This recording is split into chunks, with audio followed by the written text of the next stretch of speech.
దేవుని బిడ్డలారా, మీ అందరికి నా వందనాలు తెలియజేస్తున్నాను. నూతన సంవత్సర వాక్య ధ్యానం గురించి మీ ముందుకు వచ్చాను. ప్రసంగి గ్రంథం 1వ అధ్యాయం 9వ వచనంలో, మునుపు ఉండినదే ఇక ఉండబోనది, మునుపు జరిగినదే ఇక జరగబోనది, సూర్యుని క్రింద నూతనమైనదేదియూ లేదు.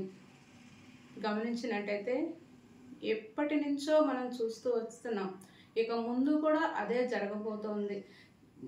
జీవితంలో, సమాజంలో పాపానికే ఎక్కువ ప్రాధాన్యత ఉంటుంది, కానీ ఇంకా సృష్టిలో మాత్రం ఏ మార్పు ఉండదు. మన వ్యక్తిగత జీవితాలను మార్చుకుంటే, నూతన సంవత్సరంలో ప్రవేశిస్తే దేవునికి మనకి మేలుకరంగా ఉంటుంది. అంటే మన స్థితి పాపంలో ఉందేమో, ఒకవేళ త్రాగుడుకు బానిసై ఉన్నామేమో, అబద్ధాలు ఆడుతున్నామేమో, ఇంకా దేవుని మందిరానికి క్రమంగా వెళ్ళలేకపోతూ ఉన్నామేమో, కూడికలకు హాజరు కాలేకపోతున్నాం. వీటిని సరిచేసుకొని ముందున్న నూతన సంవత్సరానికి ప్రవేశిద్దాం అని నేను మీకు తెలియజేస్తున్నాను.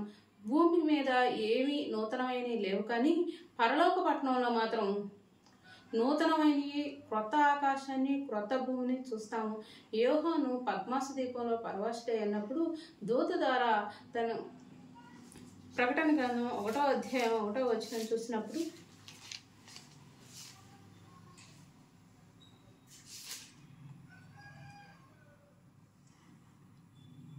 దేవుని వాక్యంను గురించి యేసుక్రీస్తు సాక్ష్యం ఇచ్చుటకు తాను చూపించినంత మటుకు సాక్ష్యం ఇచ్చను.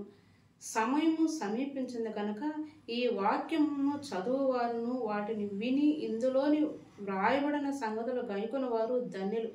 అలాగైతే 21వ అధ్యాయంలో చూసినప్పుడు అక్కడ మొదటి వచనం, అంతటి నేను క్రొత్త ఆకాశమును క్రొత్త భూమిని, మొదటి ఆకాశము మొదటి భూమి గతించును, సముద్రం ఇక లేదు. అక్కడైతే నూతన ఆకాశాన్ని, నూతన భూమిని చూస్తామని దేవుడు చెప్తూ ఉన్నాడు. అక్కడ సూర్యుడుండు, చంద్రుడుండు, దేవుడే వెలుగుగా ప్రకాశించేవాడు అంటున్నాడు.